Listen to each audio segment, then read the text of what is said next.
Hermanos, bienvenidos una vez más. Estamos en nuestro segundo episodio en nuestro podcast Más allá de la Navidad y agradecemos primeramente la respuesta que hemos tenido de cada uno de ustedes por este primer episodio que salió hace un par de días y pues hoy estamos en nuestra segunda edición y estamos contentos y agradecidos con Dios porque nuestro hermano Leonel Villegas, amigo, hermano y pastor, está hoy con nosotros y esperamos que pueda ser de bendición este tiempo. Y Leonel, gracias por acompañarnos. Pues gracias por la invitación y esperemos que, como lo dices, pues sea de bendición para nosotros y también para la audiencia y cada uno de nuestros hermanos que nos han estado apoyando, ¿verdad?, en este proyecto. Y pues si es la voluntad del Señor, pues que siga más adelante. Bien. Y yo no sé qué les pareció a ustedes. Nos gustaría que tal vez lo pudieran poner ahí en los comentarios, qué les pareció el episodio pasado. Pero hoy estaremos viendo una vez más, meditando en el libro, de Timothy Keller, La Navidad Oculta. Y hoy estaremos viendo el capítulo número 2, o platicando un poquito acerca de ello, que se titula Las Madres de Jesús. Un tema y un título a primera instancia bastante controversial. Sí, de hecho cuando me platicaste de este capítulo 2 y vi el tema, dije, las madres de Jesús, ¿de qué se trata esto? Pero ya leyéndolo, pues se comprende, ¿no? Pero sí es un tema que capta la atención a primera vista. Ok, mira, lo experimentamos el episodio pasado y lo vamos a estar viendo no solamente en este episodio, sino en los que vienen. Generalmente cuando pensamos en la Navidad, pensamos en pino, en regalos, en luces, pero permíteme iniciar con esta pregunta y no sé cuántas veces tú, en tu devoción diaria, en tu lectura de la Biblia, te has saltado libros como por ejemplo Reyes o Números, te lo has saltado porque son un montonal de nombres que aparecen en él. Sí, de hecho, estaba pensando en eso, ¿no? Cuando estaba estudiando este capítulo, cómo es que nosotros, ¿no? O al menos lo hablo por mí, cómo yo me he saltado estas genealogías, la verdad, del Pentateuco, que tiene varias, Josué, que habla de algunas de ellas, Nehemías, y yo me hago la pregunta, ¿por qué tanto nombre? ¿Por qué tanto nombre? Y muchas veces me lo salté, pero viéndolo desde este punto de vista que el autor del libro nos lo presenta, yo digo, wow. En verdad tenemos que poner atención a esas genealogías, a cada nombre, ¿no?, específico, porque lo que vamos a descubrir ahorita en un momento a través de estos nombres de estas mujeres, sí es algo que debemos poner atención, ¿no? Y no solo las genealogías, sino también algo que al menos a mí se me hacía muy tedioso leer era las leyes o los rituales, que los palominos, que si no palominos, que si la torta, que si no la torta, y pues es algo que debemos poner atención porque al final de todo, pues Dios ha permitido que esté ahí con un propósito y ese propósito es global y para poder entenderlo debemos poner énfasis, no atención en esos detalles. Sí, a veces, por ejemplo, pensando en las genealogías que presenta Mateo, solamente damos un vistazo rápido, y hasta ahí, no le metemos a detalle, pero el escritor, en este caso Timothy Keller, nos anima a que podamos ver a pequeños destellos o pequeñas referencias, o referencias no son pequeñas, que el mismo autor, en este caso Mateo, presenta para poder dar a conocer esta genealogía. Yo no sé, pero al menos a mí me gusta pensar mucho en mi historia como dentro de mi familia, en la importancia que al menos para mí tiene en mi vida personal mis papás, mis tíos, mis abuelos, y estoy agradecido a Dios con ello. Cuán importante, válgame este juego de palabras medio curioso, es importante pensar en la historia de la familia de Cristo Jesús. Sin duda, mira, dentro del cristianismo, ¿no? Pues mi familia no tiene tanta historia en ello. Sí, mi abuelita, materna, ya, pues desde que yo me acuerdo, ella siempre pues fue cristiana y se congregaba y siempre oraba antes de los alimentos y antes de dormir. Yo la recuerdo siempre en su cama, puesta de rodillas sobre su cama orando. Muchas veces pues unos tíos míos y yo nos burlamos de ella quitándole el plato cuando estaba orando por la comida, pero ella siempre estuvo ahí, ¿no? Dándonos ese testimonio, pero fuera de ella, ni mis papás, ni mis tíos, o no todos, estaban dentro de esta historia cristiana y era algo que Tal vez podría decir yo, no, pues me va a afectar en cierto punto, pero no, vemos aquí a través de lo que nos presenta el hermano Killer, que no importa eso. No importa que hayas sido parte de una familia completamente disfuncional, sino que lo importante es que Cristo te añade, que Cristo es el que te atrae a esta su familia, y pues es algo que da gran esperanza y satisfacción. Sí, pero ya te estás adelantando un poquito casi al cierre de este episodio, porque sin duda alguna es pensar en esta parte, pero vamos a retroceder y dar unos pasitos para atrás para poder concluir de esta manera, que concuerdo contigo con lo que acabas de decir. Pero Mateo, y yo creo que toda la Biblia no empieza cada uno de los autores como aquellos cuentos de hadas o aquellos libros infantiles donde había una vez en un lejano pueblo, sino que nos puede presentar algo real, algo que existe, como es la historia de Cristo Jesús, pero más que la historia de Cristo Jesús, la historia de la redención cumplida en Cristo Jesús. Exactamente, y esto es un punto muy importante, Abraham, el hecho de que lo que Mateo cuenta, o lo que la historia de la redención cuenta, no es eso, no es una vez, no es un cuento de hadas, sino que es algo real, es una historia real, y cuando nos damos cuenta de esto, es algo que toca nuestro corazón, es algo que nos llena completamente, y debemos darle esa importancia, ¿no? Y irnos a profundidad a conocer esta historia, porque de una o de otra manera completamente nos afecta a nosotros. Sí, y pensar en esta parte de que nos afecta justamente en estos momentos.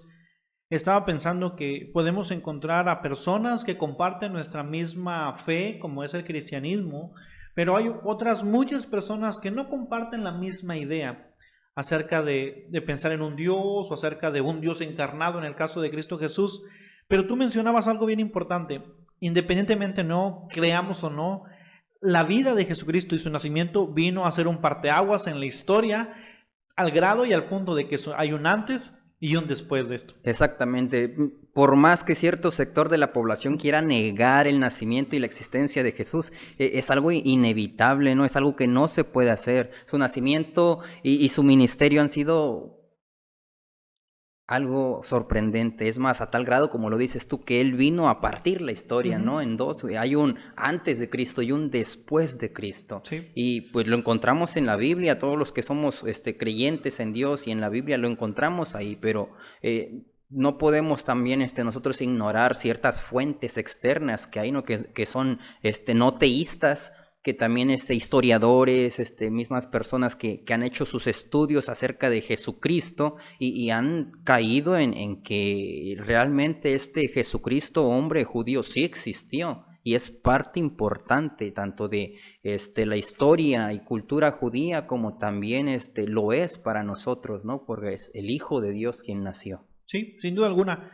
Hay algunas religiones o hay algunas otras formas de pensamiento que hablan acerca de un buen consejo hacia la humanidad o hacia las personas, pero en Cristo Jesús y por y a través de Cristo Jesús podemos encontrar una palabra que, con el respeto que se merecen tal vez muchas personas, es una palabra dominguera, como lo es el Evangelio. A veces decimos, no, pues el Evangelio, pero ayúdanos, Leonel, acerca de esta palabra tan dominguera, de alguna manera, pensar en el Evangelio. Sí, mira, sí entiendo lo que dices, ¿no? El evangelio o las buenas nuevas, ¿no? Ese término es algo que está en boca de todo cristiano, de toda iglesia cristiana, y es algo que estamos repitiendo y repitiendo, y de tanto que se repite, se ha hecho algo, no sé, para algunos tedioso tal vez, o algo que sí ya sé qué es, pero en realidad no lo estamos comprendiendo correctamente, porque el evangelio es eso, que eso es el evangelio, son las buenas nuevas de Jesús, y esto lo podemos resumir en que es la vida, la muerte y la resurrección de Jesucristo, ¿verdad? Esa obra que Dios hizo a través de Cristo para venir a traer salvación a la humanidad, ¿no? Sí. Y eso es lo importante, y eso es lo que para el cristiano es lo fundamental para su redención, para esa nueva vida que Dios nos da a través de Jesucristo. A diferencia de algunas otras religiones, ¿verdad? Que ellos lo que promueven, o ellas lo que promueven solamente es un buen consejo. Exacto. ¿Y cuál es esta diferencia? Bueno, un buen consejo se centra más en lo que el ser humano puede hacer, ¿no? Sus propios méritos, sus actos morales de benevolencia para poder ganarse esa salvación o ese estado espiritual a la cual pueden llegar. Hay ciertos movimientos religiosos, grupos que enseñan el camino a la iluminación a través de las disciplinas, ¿no? De disciplinas, del autocontrol, de la meditación. Hay quienes también tienen principios éticos sobre lo que se debe de hacer, ¿no? El deber moral, que dicen, lo que haces, se te regresa, ¿verdad? Y es eso más que nada, a grandes rasgos, se basa solamente en los esfuerzos humanos y no en el desarrollo que Cristo vino a hacer por nosotros. Sí, sin duda. No estoy en contra de las buenas obras que las personas pueden hacer, pero inclusive he escuchado a tantas personas alrededor de mi vida y alrededor inclusive del círculo en el que me muevo, que esperan estas fechas inclusive decembrinas, ya próximas, ya estamos en diciembre cuando salga este episodio, para poder llevar comida a los hospitales o para poder llevar juguetes a las regiones marginadas de aquí, inclusive de nuestro Matamoros. Y como tú bien lo mencionas, solamente tratando de buscar el favor o pensar que sus obras son suficientes para poder llegar. Algunos otros tantos también manejan o piensan de alguna manera el hecho de que si soy bueno, es suficiente. No pasa nada. Sin embargo, como tú bien lo mencionas, las buenas noticias, el evangelio es que Cristo ha venido a este mundo. Y qué importante, y ahorita vamos a entrar de lleno con lo que empezamos porque pareciera que no tiene relación, pero qué importante es pensar en las buenas nuevas del evangelio, pero en personas que están dentro de la genealogía de Cristo Jesús. Y en este caso, las madres, como lo menciona Timothy Keller, las madres de Jesús. Así que la genealogía incluye 5 mujeres. 5 mujeres. Y pues tal vez ahorita para nosotros, en este contexto cultural, dijéramos, ¿por qué no hay más mujeres? Tal vez nos preguntáramos, ¿no? por la fuerza o el valor que se le da a la mujer, y no estamos desprestigiando de ninguna manera. Pero en el momento en el que está escrito el pasaje ahí en Mateo, el contexto histórico y cultural que estaban experimentando es completamente diferente al nuestro. Y no porque hablemos del machismo, sino era completamente diferente. Ayúdanos un poquito con esto. Sí, fíjate, es algo muy interesante, ¿no? Como tú lo acabas de mencionar, el contexto cultural en el tiempo que Mateo escribió esto, era un tiempo en el que la mujer no tenía cabida en nada absolutamente. Y siempre todas las personas de renombre o los hombres que vivan y presentaban su currículum, por así decirlo, ¿no? Delante de otras personas para presentarse, era su genealogía. Era la manera en que ellos se identificaban. Yo desciendo de mi tatarabuelo fue tal, y su padre fue tal, y mi padre fue tal, que hicieron tales obras, y solamente nombres de hombres encontramos, ¿no? Incluso en la Biblia, en estas genealogías, en el Pentateuco y los demás libros que podemos leer, igual. Todos los nombres que vienen ahí son nombres de los cabezas de familia, ¿no? De los que en su momento fueron a llegar a ser la cabeza de familia. Pero Mateo nos presenta a estas 5 mujeres. Que discúlpame que te interrumpa, que tal vez dijeran, bueno, son mujeres, pero pues a lo mejor, y otra vez, con el respeto debido a estas mujeres, pues a lo mejor eran muy buenas mujeres para que estén en la genealogía. Pero si vemos el desarrollo y conforme el Antiguo Testamento en alguna de ellas, vemos que pues no, igual en el contexto histórico y cultural, pues tal vez no era de lo mejor de alguna manera, pensando en estas 5 mujeres que menciona Mateo. Así es, y podríamos decir nosotros eso, bueno, tal vez fueron mujeres que hicieron cosas, muy, pero muy buenas, ¿verdad? Pero no, Mateo nos presenta a estas mujeres y nos presenta lo que ellas hicieron o llegaron a hacer, o quiénes fueron. Por ejemplo, está Tamar, Génesis 38, ¿no? Y cómo es que ella, siendo la nuera de Judá, hizo esta obra, ¿no? Yo recuerdo, fíjate, una anécdota que tengo sobre esto. Recuerdo que mi abuelita, materna, pues como te dijo, siempre fue, cristiana y siempre estaba ahí insistiendo a mis tíos, a nosotros, ya no hagan esto, pórtense bien. Y siempre estaba ahí criticando todo lo que escuchábamos de música y lo que veíamos en programación, películas. Y ella decía, no, que eso que ven está mal y que no sé qué. Y era un poquito intensa porque decía, todo eso que ustedes ven es del diablo y todo eso, ¿verdad? Y recuerdo que una ocasión ella estaba viendo una película, cristiana le podemos llamar, ¿no? Era una película histórica y estaban pasando justamente cuando llego a su casa, están pasando esta escena de Judá y Tamar. Y yo me quedo viendo, pongo atención, y cómo es que nos lo relata, ¿no? Tanto la Biblia como pues en esa ocasión la película. Tamar, buscando que su suegro le respondiera, ¿no? Porque tenía que casarla con otro hijo. Y ella, al ver que su suegro no estaba cumpliendo su responsabilidad, va, se disfraza de una prostituta, y yo me quedo como, ¿qué está pasando? ¿No se supone que son cristianos Sí. o algo así? Y vemos el desarrollo, ¿no? Judá buscando una mujer prostituta, otra cosa que también me pone a pensar, y en ese momento más yo criticaba, ¿no? Que la historia de tu Biblia es lo mejor y que no sé qué, y hasta llegar, ¿no? al desenlace o al clímax de esta escena de lo que nos habla la Biblia, de que Judá tuvo relaciones con Tamar, y es lo que nos menciona esto Mateo, ¿no? Cómo es que Judá engendró de Tamar, su nuera, señalando ahí el pecado, ¿no? Rahab, Otra mujer. otra mujer cananea, ¿no? Ni siquiera parte del pueblo. No era parte del pueblo, pero, y nos menciona la Biblia, Rahab, despectivamente, no, la ramera, la prostituta, y vemos como quiera cómo es que Dios tuvo misericordia de ella, sin importar cómo era, de dónde era y a lo que se dedicaba ella. Ruth, una mujer moabita. Después de todo lo que pasó, y llega al pueblo donde su suegra era y conoce a Booz, y algo muy interesante que yo encuentro aquí, Abraham, cómo es que Booz es hijo de Rahab con Salmón. Okay. Salmón es el judío, Salmón es el que es el parte del pueblo de Dios, y cuando viene el pueblo y conquista la ciudad de Jericó, y Dios tiene misericordia con Rahab, entonces ella se añade al pueblo, ¿no? Y no solamente se añade como una refugiada o algo así, sino que se añade de lleno, porque un hombre natural del pueblo la toma como mujer, y de ahí nace Booz.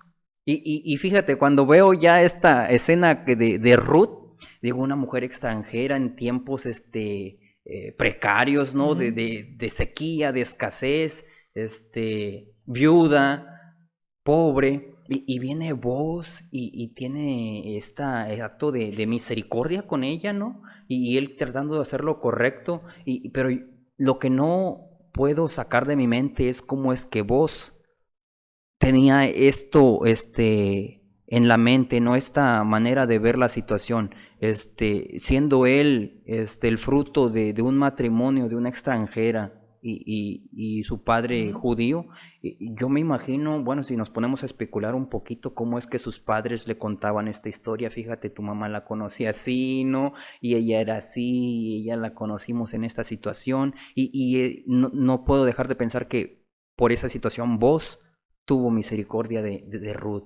Sí, y si pensamos otra vez, en el momento en el que está sucediendo, aunque, como tú ya lo mencionabas, esta relación, y dentro de nuestro mundo cristiano le llamamos como el yugo desigual, que de alguna manera sucede, Booz conoce parte de la ley, conoce lo que ha sido dado a sus padres, lo que ha sido dado a su nación, y cada una de las reglas, inclusive aquellas ceremoniales con el compañerismo, con la convivencia con naciones ajenas. Y como tú bien lo mencionas, este hombre lleno de misericordia, probablemente, o no probablemente, sino viendo el ejemplo de sus padres, decide también hacer misericordia. Así es, y pues aquí vemos cómo es que Dios permite que Cristo descienda de esta genealogía, ¿no? De estas personas imperfectas, para que vengan a ser el perfecto, ¿no? En todo el sentido de la palabra. También tenemos a Betsabé, ¿no? Anotada dentro de esa genealogía,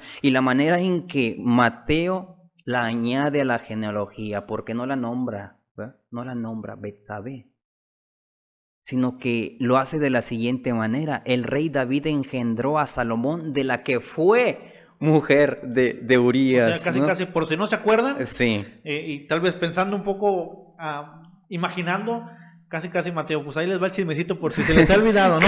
Casi, ¿no? Recuerden que David no fue perfecto porque hizo esto, ¿no? Y terminamos con María. María, ¿qué podemos decir? ¿Qué defecto puede tener María? Bueno, María fue acusada de fornicación. Aún no se había casado con José y ella quedó embarazada. Ahora imagínate, si volvemos otra vez al contexto cultural del pueblo, cómo es que ellos eran tan radicales, ¿no? En querer cumplir al 100% la ley, o querer o intentar cumplir, y vemos cómo es que fue señalada esta María, y ahora sí que queda en la historia como una mujer con una reputación dudosa, ¿verdad? Sí, inclusive físicamente corría el riesgo de poder ser muerta a causa de este pecado, que la sociedad lo podía presentar de esta manera.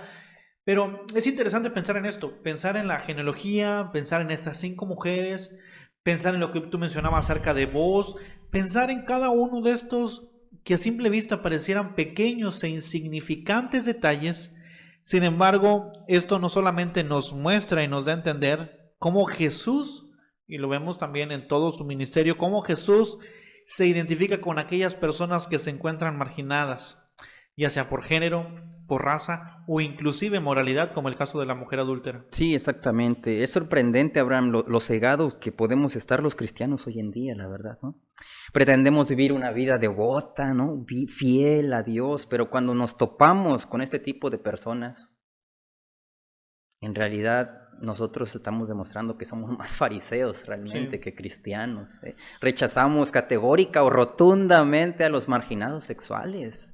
Y hay veces que podemos llegar a ser hasta despectivos con este punto, ¿no? Nos olvidamos, nos volvemos racistas, ante personas de otro tipo de lugares. Sí, de otras naciones. De etnias, dentro de nuestro mismo país, ¿verdad? Pero el Señor Jesucristo nos comisionó para ir a estas etnias, ¿no?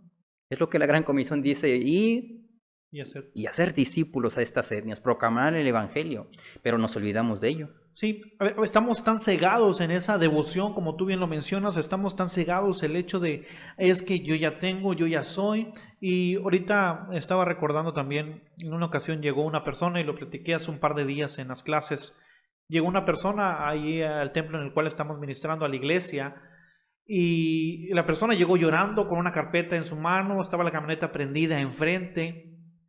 Y se bajó la persona, me interrumpió en el culto, puse a la que ahora es mi esposa que me ayudara a dirigir, y salí a ver qué es lo que ocupaba la persona. Y como buen cristiano yo le decía: está bien, ¿qué te pasa? No, es que mi esposo está en la camioneta, se está desangrando, tiene leucemia, así.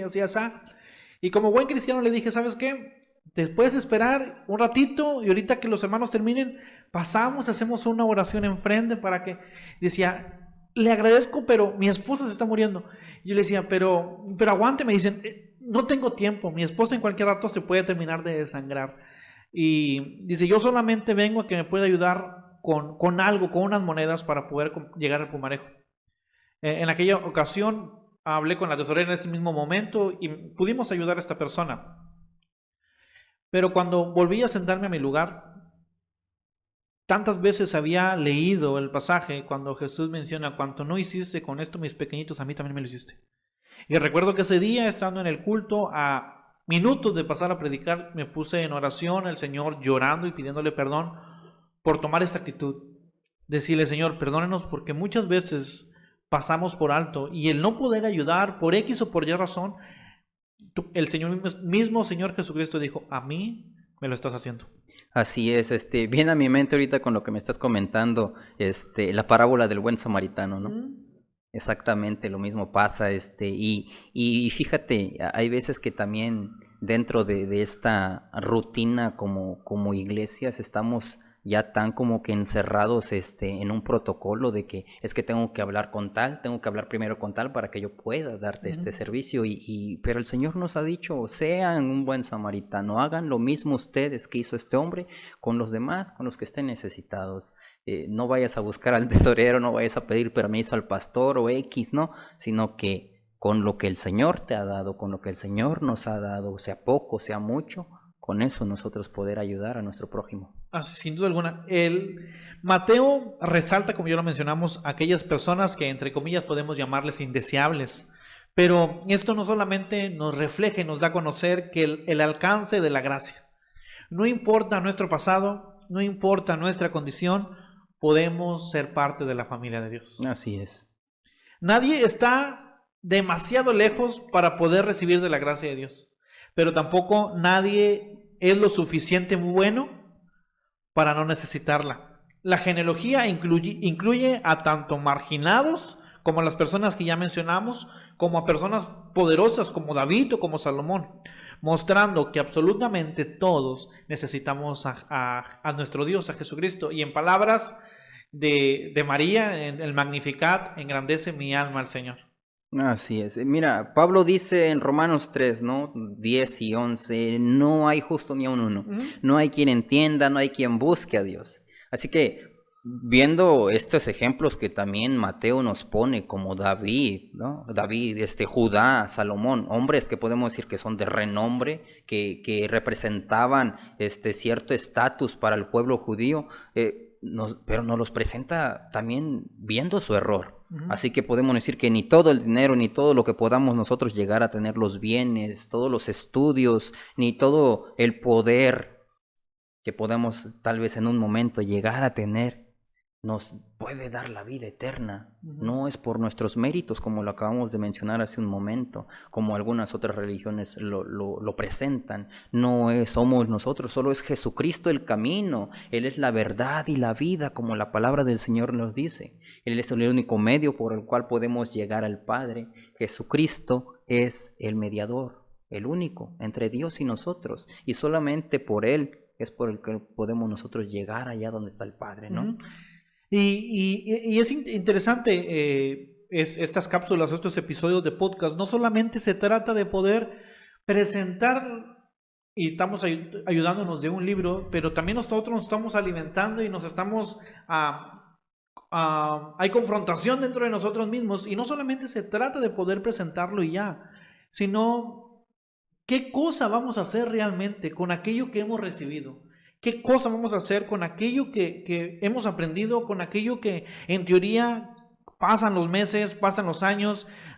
Estamos a un par de días de que se acabe este año 2024 y probablemente 52 semanas escuchando una predicación o un sermón o un montón de cosas, y no, pareciera que seguimos siendo los mismos en algunos casos, y en otros muchos no tomamos en cuenta el mensaje de esperanza dentro de nuestras iglesias que tanto necesitan las comunidades hoy. Sí, sin duda. Ya vimos cómo Mateo no excluye a nadie, ¿verdad? De esa genealogía que presenta al Mesías. Y encontramos en esa lista tanto a gente de renombre, como ya lo vimos, Judá, David, y cómo es que son señalados por los actos que hicieron. Pero por otro lado también encontramos personas que pudieron haber sido repudiadas y excluidas de esa lista, para presentar una lista intachable de dónde es que nació el Mesías, ¿verdad?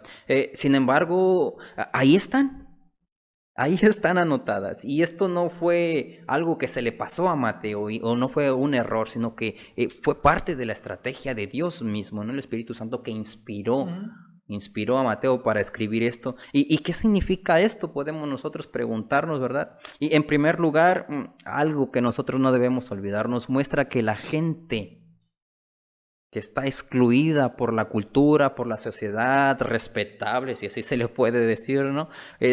No es que realmente sea nada. O cualquier rey que se sienta en un mejor estatus que otras personas, no significa nada para Jesús. Para Él no importa nuestra genealogía. Es lo que podemos ver aquí. A Jesucristo no le importa nuestra genealogía, no importa lo que hayamos hecho, no importa si mataste a alguien en ese extremo. Y qué fuerte. No le importa eso. Si te arrepientes y crees en Él, es ahí en donde la gracia de Jesús puede cubrir todos los pecados. Y es algo bastante bonito el poder pensar en esto, en la fidelidad de Dios en todo el tiempo. Hace tiempo escuché a uno de mis maestros de aquí del seminario, la única diferencia que al menos ahorita pensando en esta habitación en la que estamos y con las personas de allá afuera, es que nosotros ya conocemos a Cristo. Es la única diferencia que existe. No hay otra. No se trata, como tú lo mencionas, no se trata de la raza, no se trata del status quo, no se trata de nada, sino que nosotros ya conocemos la luz. Lo miramos la semana pasada, ha resplandecido una luz, pero ahora nosotros también nos toca esta parte. Dios siempre cumple sus promesas, a pesar de que probablemente nosotros dentro de nuestra desesperación podemos pensar que Él es quien tarda. Eso sí, Abraham, las promesas de Dios están ahí y no se pueden quitar, ¿verdad? Dios ha prometido desde el principio mandar a un redentor, ¿verdad? Lo encontramos ahí en Génesis presentado desde un principio que iba a mandar a uno que iba a pisar la cabeza de esa serpiente. Era Jesucristo anunciado, ¿verdad? Lo que conocemos como el protoevangelio, ¿verdad? Y luego con Abraham también vemos cómo es que Dios le da esta promesa de ese Jesucristo, el cual iba a traer toda esta bendición para nosotros, y ahí están. Y aun cuando se cumplió esta promesa muchísimos años después, tantos millones de años después, Dios cumple sus promesas, incluso ahí en esos 400 años de silencio, ¿verdad? Que hubo entre un testamento y otro, se me fue la palabra, un testamento y otro, vemos que ahí incluso ahí Dios permaneció fiel, ¿verdad? Y a su tiempo, esto es clave, a su tiempo Él fue cumpliendo esas promesas. Sí, y válgame que estamos redundando mucho en ese tema de la genealogía, pero es lo que nos corresponde el día de hoy. La genealogía puede darnos esperanza, donde parece que Dios está callado. Dios siempre está presente, Dios siempre está ahí, y Él es quien nos invita a que podamos confiar en su tiempo y no en el nuestro. Así que ya nos estamos pasando un poquito de tiempo a lo que tuvimos el episodio pasado, pero el poder pensar en las madres de Jesús, el poder pensar en estas mujeres, las madres de Jesús como lo presenta Killer, en estas mujeres, en estos hombres, como tú lo mencionabas, de cierto poder, pero aún Mateo señalando el pecado que tenían, y poder pensar en que toda esta línea fue parte para que Jesucristo naciese, nos muestra que no importa los marginados, que no importa quiénes somos, no importa qué estemos pasando, sino que el mensaje de las buenas nuevas de Cristo Jesús es para cada uno de nosotros. Exactamente, Abraham, y es muy importante que nosotros, los cristianos, que las iglesias entendamos esto, ¿no? Que realmente volvamos a lo que es la misión de Dios, ¿no? De eso desde que Él nos enseñó desde un principio, incluso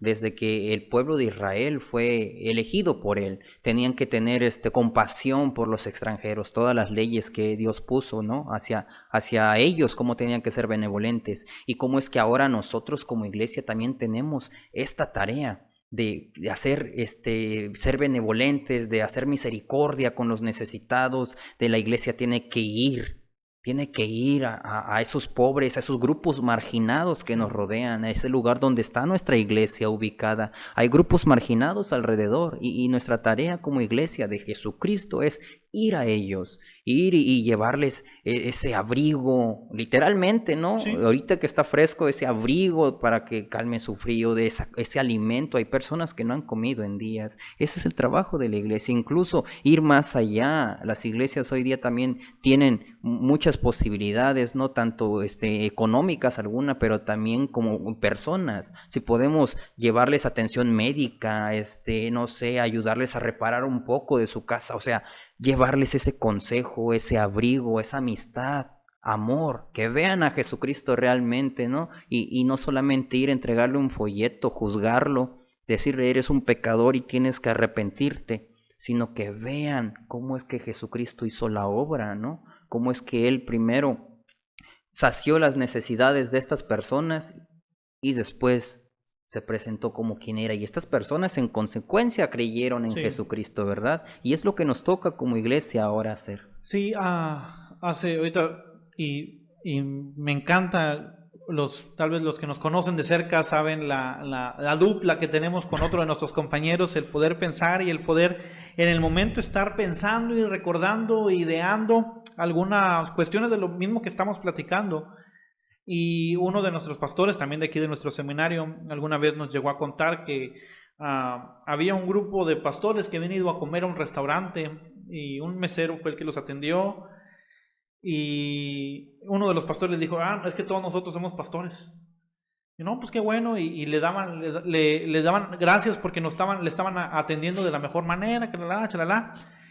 Y después nos platica el pastor que al terminar la comida, estaban en este restaurante, lo que dejaron de propina a este hombre, a este mesero, era un folleto, diciéndole Dios te bendiga. Yo a veces he dicho y he comentado, y con todo el respeto, ¿no? Yo creo que la gente está cansada de ver a un cristianismo que no refleje a Cristo.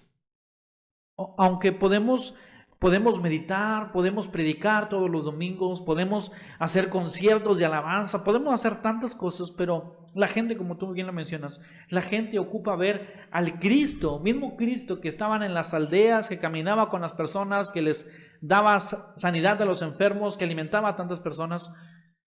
Y nosotros también tenemos esa tarea de poder hacerlo. Exactamente. Esa es la misión de Dios, desde siempre ha sido esa misión de Dios y es esa misión que la iglesia tiene hoy día, es esa misión que todos debemos de cumplir individualmente, recordando otra vez, ¿no?, al buen samaritano, cómo es que él dispuso de su economía, de su tiempo, de su transporte, y del cuidado que le dio a este hombre durante toda la noche, ¿no? Y no conforme con eso, aún dejó más dinero y le encargó al mesonero, cuídamelo. Y cuando regrese, si hace falta, yo te pago todo lo que necesites, no lo que ocupaste. Y eso es lo que cada uno como cristiano tenemos que hacer, reflejar a Jesucristo en esos actos y también la iglesia en conjunto, porque somos el cuerpo de Cristo y como cuerpo de Cristo debemos ponernos manos a la obra con esto. Nos quejamos mucho a veces, ¿no?, las iglesias, es que no hay crecimiento, es que no llega gente, y es que estamos solamente sentados y encerrados en el templo esperando que la gente llegue. Pero lo que el evangelio y la misión de Dios nos enseñan es que nosotros tenemos que ir al final de cuentas, ¿no? Sí, y otra vez, no importa quién haya sido en el pasado. Exactamente.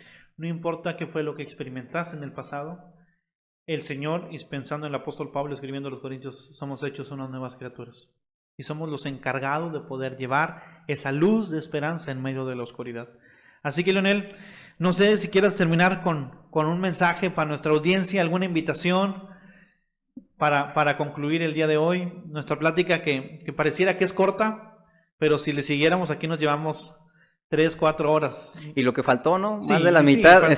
Pues la invitación a nuestros hermanos, a la audiencia que está en general viéndonos, pues que sigan viendo los siguientes capítulos. Está muy interesante estos temas de estos libros y va a ser de gran ayuda para nosotros en nuestro cristianismo, van a ser de gran ayuda para los que aún no han terminado de creer completamente, ¿verdad? Si podemos decirlo así, en nuestro Señor Jesucristo. Y como lo acaba de decir Abraham, ¿no? Seguir adelante, iglesia, hermanos, es tiempo de que podamos nosotros hacer y cumplir esta misión de Dios que nos ha dejado a nosotros, porque cuando estemos allá, cuando Cristo venga, ya no lo vamos a poder hacer.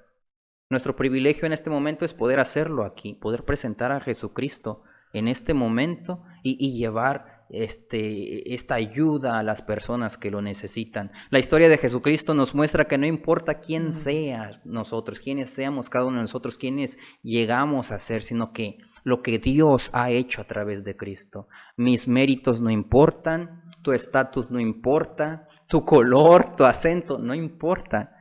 No hay nada que nosotros podamos hacer para obtener la salvación, sino que es Cristo el que vino a hacer la obra y ya lo hizo. Ya lo ganó por nosotros. Y ahí es donde nosotros podemos encontrar un lugar en la familia de Dios. Bien. Si tú conoces, te estás alimentando juntamente como nosotros de esta dinámica y de esta nueva forma de poder presentar enseñanzas que podemos encontrar en la Biblia y que tal vez a veces las pasamos por alto, qué bueno, te felicito, pero también te invito a que puedas compartir este podcast, a que puedas compartir, si no quieres este podcast no lo hagas, pero puedas compartir tu experiencia, todo lo que has experimentado con Cristo Jesús y lo que Él ha hecho en tu vida. Todos podemos pertenecer y todos encontramos un lugar en la familia de Dios, ya que para eso Jesucristo ha venido al mundo. Así que Dios te bendiga. Gracias, Leonel. Gracias por la invitación y espero que tal vez puedan invitarme otra vez. Aquí estaremos viéndonos y pues Dios te bendiga. Nos vemos en la próxima. Igualmente. Dios les bendiga. Saludos.